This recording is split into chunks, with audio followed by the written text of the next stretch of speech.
What is going on, everybody? It is your boy SK here at Purple&SKOL'd Media.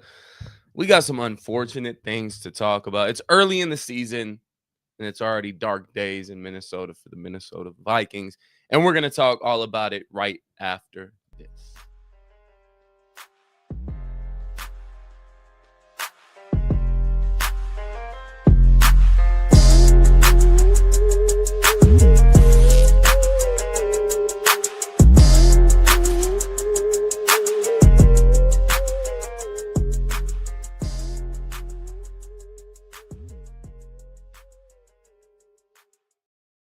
What is going on? As usual, it is your boy SK with Purple&SKOL'd Media. And man, I thought I was just going to come in here and talk about a loss on Sunday night. I was in attendance, unfortunately. No, it's fortunately. Let me not say that. I still had a good time outside of the game. But I was expecting to just come on here and talk the Vikings having an underwhelming performance against the Atlanta Falcons at home on Sunday Night Football. But no, football gods had other plans for SK and Purple&SKOL'd Media today. First off, before I get into anything, man, shout out to everybody that stepped out to Skull Fest this past Saturday. It was an amazing turnout.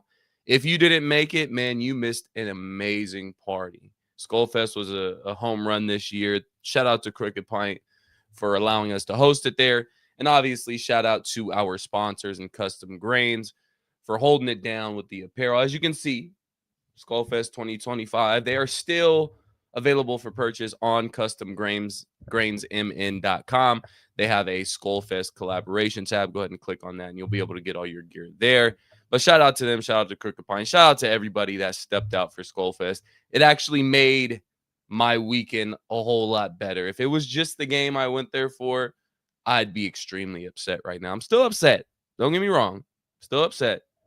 But Skull Fest definitely kind of buffered out that loss on Sunday night. What's up, Julian? Thanks for tapping in with your boy. But going back to the game, I'm not going to spend a ton of time talking about this loss to Atlanta because I don't think, obviously, that's not the big story. We're kind of looking towards the future now. But 22-6, Minnesota we just couldn't get anything going on the offensive side of the ball. We couldn't stop the run.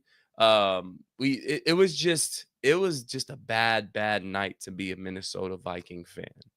And to just put the cherry on top, the following day, Kevin O'Connell announced that JJ McCarthy had an ankle injury, not headed to IR. He said it doesn't plan on it being long term, but he is at least missing the Cincinnati Bengals game. Granted, for us, the Bengals are missing Joe Burrow, and we're going up against Jake Browning, who, if we remember, the last time we played the Bengals, it was a Jake Browning-led Bengals team, and he was on the sideline saying, why would you cut me? This is what you get for cutting me, which it's a completely different coaching staff and front office that cut him, so I have no idea where he got this kind of motivation from. But sometimes you got to talk yourself up, I guess.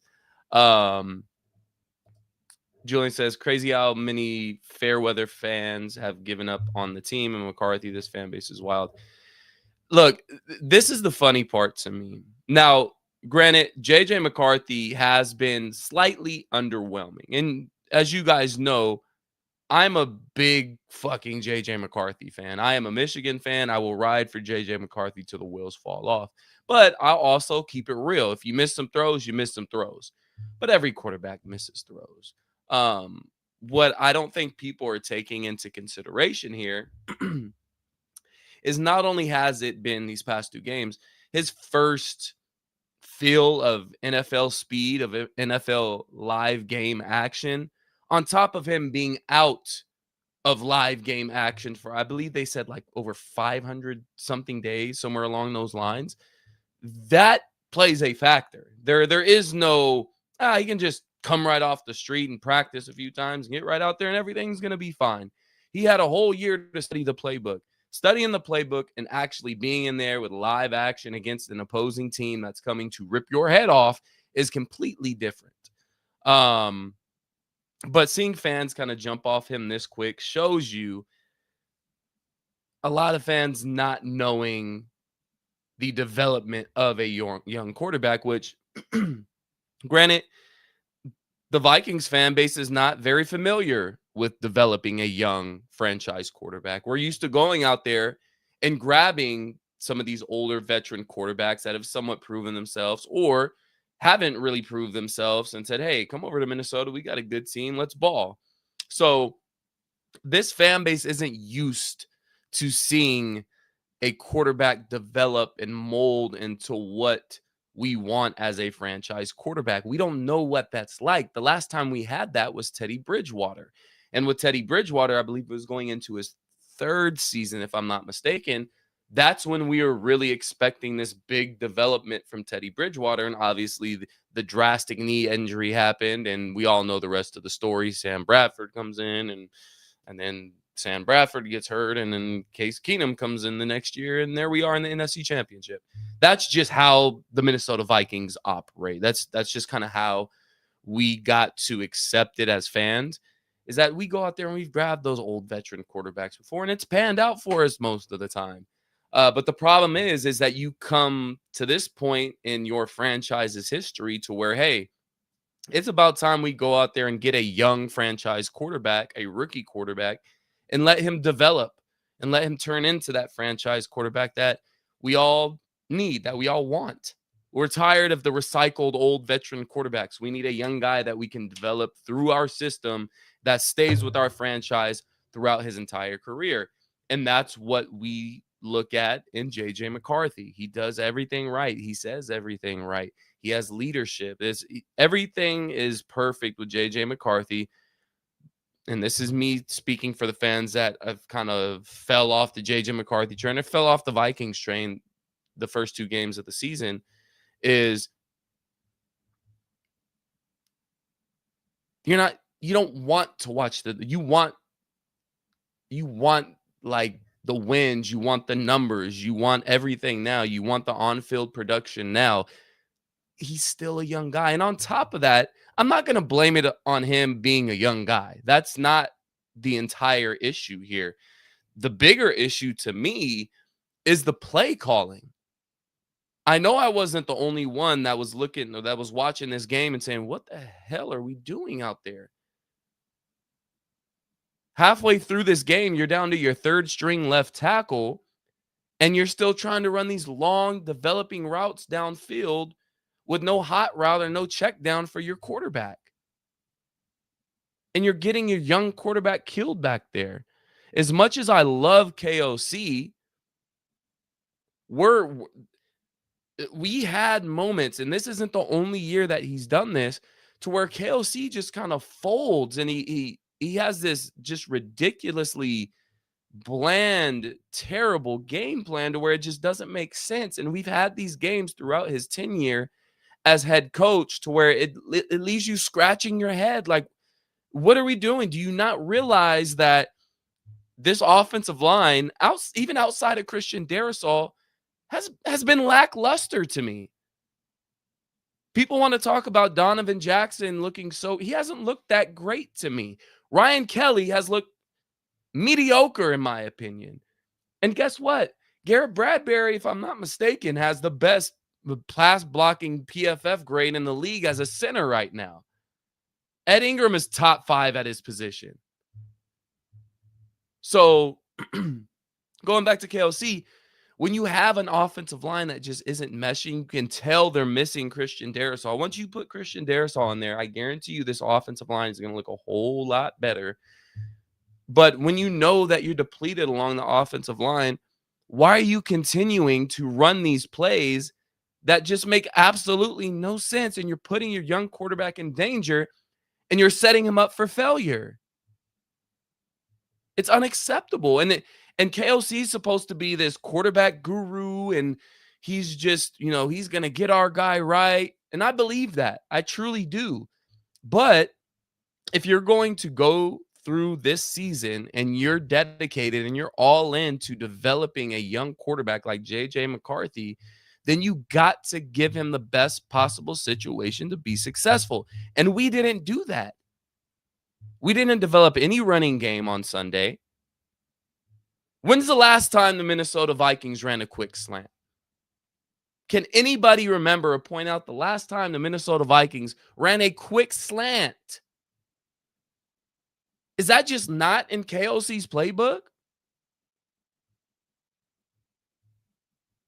It's either screens or we're taking shots downfield. And with this offensive line, we're not even getting the shots off.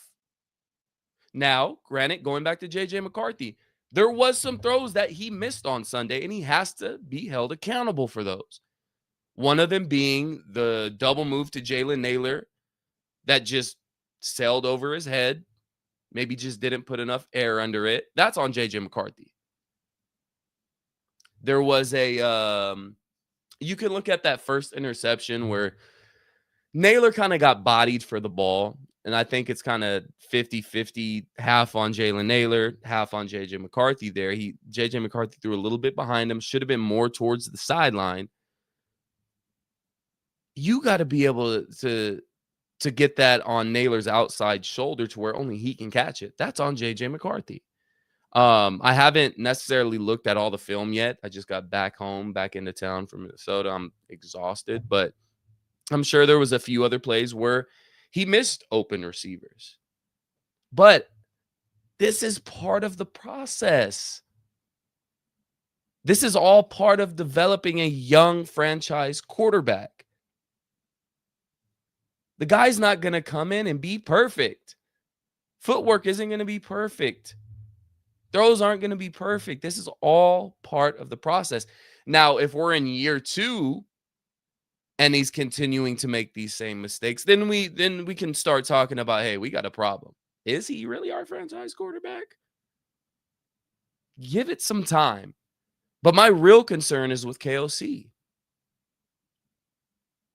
We've seen KOC turn these veteran quarterbacks into very good quarterbacks where, their team that drafted them kind of gave up on them and we swooped them up, and there goes Sam Darnold balling out. Or I don't want to really give KOC too much credit for Daniel Jones here. Daniel Jones is having a great start to the year with the Indianapolis Colts. And Nick Mullins had some really good games outside of turning the ball over so much. So we've seen him with veteran quarterbacks put them in positions to be successful. But we can't sit here and say that KOC is the perfect guy to develop our rookie quarterback because we haven't seen him do it before. We haven't seen him bring in a rookie quarterback and develop him into a franchise quarterback. We didn't see it with the Rams. The last time we saw KOC bring in a rookie quarterback and develop him was when he was the quarterbacks coach. I believe he was the quarterbacks coach, or he was the passing game coordinator of the Washington Redskins with Robert Griffin III, which we saw how his development lasted. We can't blame all that on injury. We saw how bad he looked. And Kirk Cousins in Washington. So we can't sit here and say that KOC is this great quarterback developing coach because he's not. He's taken veteran quarterbacks and put them in positions to be successful. We haven't seen him do that with a young quarterback yet. When he was in Los Angeles with the Rams, that's Matthew Stafford. I love KOC. I think he's a great head coach. But when it comes to developing a young quarterback, we don't know yet. We haven't seen it.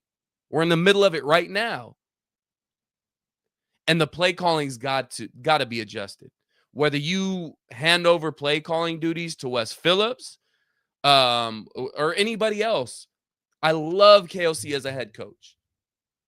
I believe he's a leader. I believe he says the right things. He carries himself the right way. I believe he's a leader of men. But it's okay if you give up that play calling duty to somebody else that you trust. But the problem is that pride and ego get away of these grown-ass men, and they don't want to do that, and it's going to cost them their job. I'm not saying KOC is going to get fired. This man just signed an extension. He's going to be here for at least the next 3-4 years. And I'm completely fine with that. And I hope it's for longer than that. Because if it is, that means he's been successful and we went somewhere in those 3 or 4 years. But we're not going to sit here and say KOC is this great quarterback developer, because he's not. At least not yet. The jury's out. So we'll see. But good thing about that, we have a veteran quarterback that has somewhat proven himself, that was kicked to the curb by his former team and some other teams, and kind of just floating through free agency this whole offseason, and Carson Wentz. Am I a Carson Wentz guy? No. But guess what? Was I a Sam Darnold guy? No. Was I a Case Keenum guy? No. Not until they started balling out for my favorite football team. Was I a Brett Favre guy before he got the Vikings? Fuck no.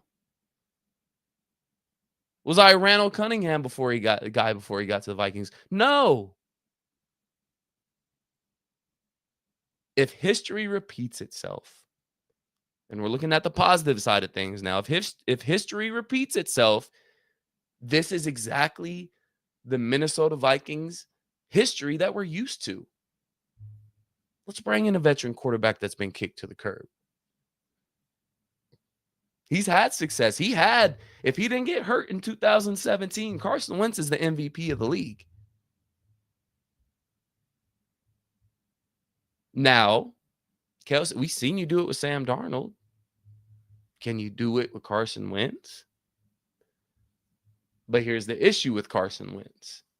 And here's the issue with this offense. The offensive line.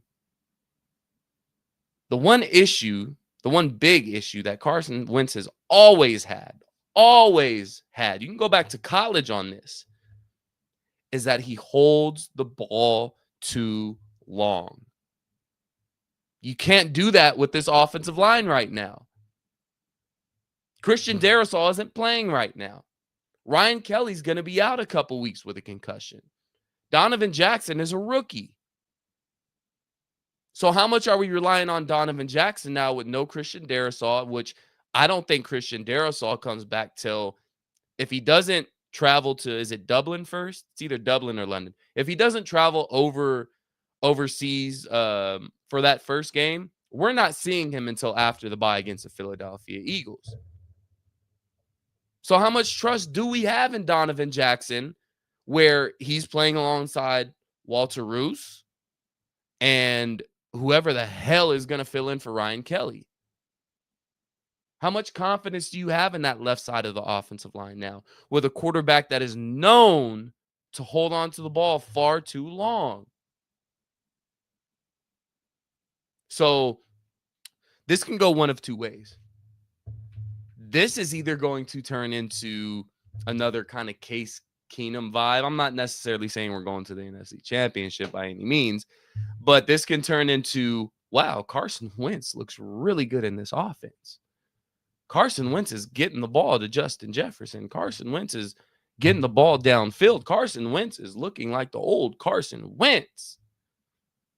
Or it can go, oh, God, well, what do we expect? It's Carson Wentz. And then we're sitting at a 6-11 season, 7-10 season. And we're sitting there with our dick in our hands, looking forward to 2026. But there's a lot of interesting topics and conversations that we're going to have in the next 4 to 5 weeks. If you were to ask me when JJ McCarthy does get back, I don't think he's back until after the bye week. I think his first start back, unfortunately, is going to be against the Super Bowl champion Philadelphia Eagles. I believe it's at home, which we got that going for us. But then we got a short week to LA. And I don't think he's back before then.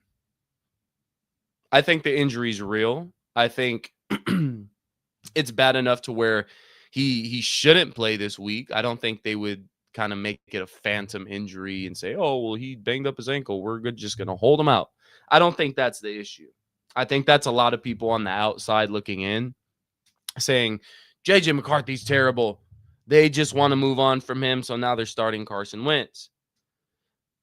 That's not the case. JJ McCarthy is hurt. JJ McCarthy probably shouldn't play this week. Now, where I'm kind of in the middle of this is, yes, he should probably be out this week, but I mean, it's an ankle sprain. Shouldn't be more than 2 weeks, right? But the problem is, it's a scheduling conflict with this Minnesota Vikings schedule. After the Cincinnati game, we're traveling overseas. Is he going to travel with the team? I think he will because the injury is not serious. But how much does that come into play when you're determining when JJ McCarthy is going to be back? I think it's multiple weeks. And I think he comes back after the bye. Is that a good thing or a bad thing? I think it's a bad thing. And it's not necessarily the Vikings' fault. It's this schedule is not playing into the hand that we want right now because of the situation we're in. But JJ McCarthy needs game reps. I don't think he has an issue with the playbook. I don't think he has an issue with plays. What he does have an issue with is being comfortable in live game action. And when he's not able to play in these games, you are hindering his future. Unfortunately. So hopefully it is just 1 week. Hopefully he is ready to go overseas and play in Dublin and London. And then he can get that bye week and get ready for the Philadelphia Eagles because he needs that playing time. And if he doesn't get it, this whole process just gets pushed back 2, 3, 4 more weeks. This process that we've been waiting to go through for so long is getting put on hold again. But when it comes to JJ McCarthy and the young quarterback in this system, you have to give him time to develop. There's going to be shitty games. There's going to be two interception games. There's going to be fumbles. There's going to be bad throws. It's going to happen. It happens to every quarterback. There's no quarterback that just steps on the field day one and is just murking the league left and right. And if they do look like that in the rookie season, that sophomore slump is coming. Look at Bo Nix. Look at Jaden Daniels. They're having that sophomore slump. Look at all these sophomore quarterbacks. Go back and look at CJ Stroud. Had an amazing rookie year. Sophomore slump the next year. Not looking too hot this year either. So if you were to ask me, am I worried about JJ McCarthy? Not necessarily. I know how hard he works, how dedicated he is. I know what his mental is like. I'm not worried about that. What I'm worried about is KOC's play calling and giving JJ McCarthy an opportunity to develop and playing time. Can you stay healthy? That is my concern. We shall see.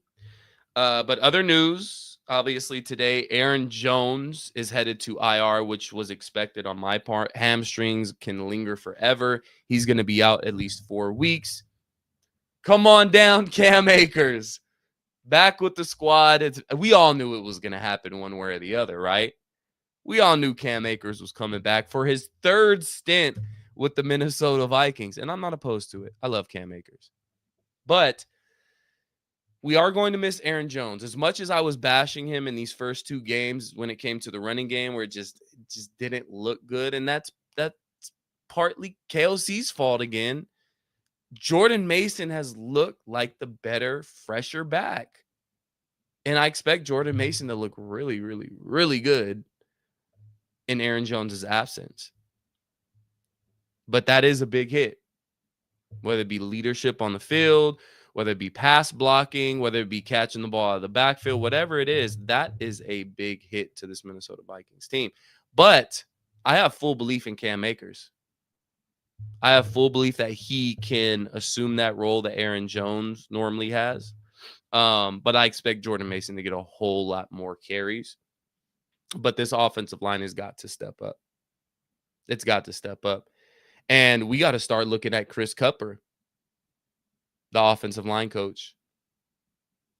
We've had this issue for far too long. We've had plenty of talented offensive linemen, but it just never works. So when are we going to start looking at the offensive line coach? We talk about play calling.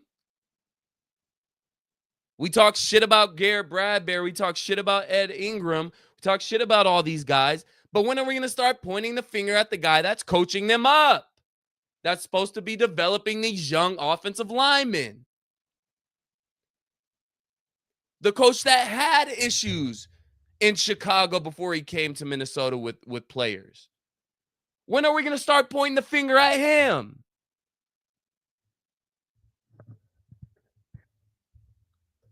Yes, our offensive line is underperformed. Yes, we're expecting more from Will Fries. We're expecting more from Ryan Kelly.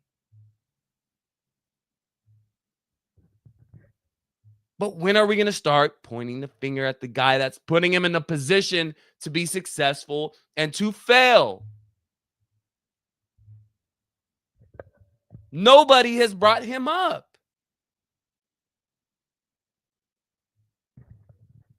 Where's all these Vikings podcasts? Where's all this Vikings media? Where's PA? Where's Alec Lewis? Where's all these guys that maybe can criticizing some of these players and how they're playing? Why aren't we criticizing the coach? It's not just KOC. It's not just Wes Phillips. Look at your damn offensive line coach. We've had this issue for too long. It's the same shit every year. When are you going to start looking up the ladder instead of bashing the dudes that are going to war for you? That's what pisses me off. Because it's not always just the players. You got to look at the guy that's putting him in that position. And Chris Cooper, however the hell you pronounce your last name, hasn't been doing his job. And when you aren't doing your job, you get fired. There's repercussions, just like when you cut Ed Ingram. I'm not saying that was the wrong decision, but he wasn't doing his job. He didn't live up to his hype. He didn't live up to his draft position. Your coach isn't living up to his potential. He isn't putting the guys that he is leading in a position to be successful. And we're not going to sit here and blame it on Christian Darrisaw not being in the lineup. We tell the players to adjust, right? Next man up. Adjust. Make it work. We've been saying the same shit for the offensive line for years, and nothing has worked. Do something about it. And it starts at the top. Offensive line coach, KOC. I'm looking at you. Yes, players deserve some of the blame, but you're in control of that shit. Do better. That's my rant. That pissed me off. Sorry, I got going. But yeah, man, it's stressful. It's a stressful time to be a Minnesota Vikings fan right now, as you can see. But it's a long season, guys. We've been here before. We've seen this before. And I wouldn't be surprised if Carson Wentz, if he gets 3-4 starts, he goes 3-0, 4-0. I wouldn't be surprised because that's just what the Minnesota Vikings do. It's just what we are. This is just how we do things. It's since the moment football came to existence, this is just what we do. But something's got to change. So, but rough week overall. But we have Cincinnati. On to Cincinnati. We welcome the Bengals into US Bank Stadium this Sunday. Not a primetime game. We get a little bit of a breather here. I wish it was JJ McCarthy getting that breather, but No primetime game. We got the normal noon kickoff. So I'm actually pretty excited to see what Carson Wentz is going to do and how we're going to respond. So I'm looking forward to it. But before we get out of here, man, I got to give a shout out to Custom Grains, not only for killing it at Skullfest, man. They absolutely murked it with the apparel. Still available on the website, customgrainsmn.com, Skullfest collaboration tab. You can still get the shirts there. Great, great apparel, man. Shout out to Custom Grains. And if you're looking for any custom stuff, it could be literally anything: mugs, shirts, sweaters, hats, beanies, lighters, grinder, anything you can think of. Custom Grains has it, and they'll customize it for you. If you want some Viking shit, if you want your name on it, if you want your brand logo on it, they got it. They'll take care of you. Make sure to go check out customgrainsmn.com and check out what they have. Tell them we sent you. They'll take care of you. But yeah, man, we got to bounce back against Cincinnati. I expect us to. I still believe we have the better team. And I think Carson Wentz is going to play good, and I expect a big game from Jordan Mason. But we'll talk about that more. Tomorrow, I will be live on Purple Parlor with Rap and Realistic Randy, so make sure to tap in with that. If you haven't already, hit that subscribe button right here for Purple and SKOL'd Media. And if you don't already, go and follow me on Twitter as well, SK_NFL. But again, guys, thank you guys for tapping in. 1-1 Vikings heading back to US Bank to play the Cincinnati Bengals this week. Let's get this win, move to 2-1, and it'll feel a little bit better than what it does this week. So until next time, y'all, this is your boy SK with Purple and SKOL'd Media. Skol Vikings.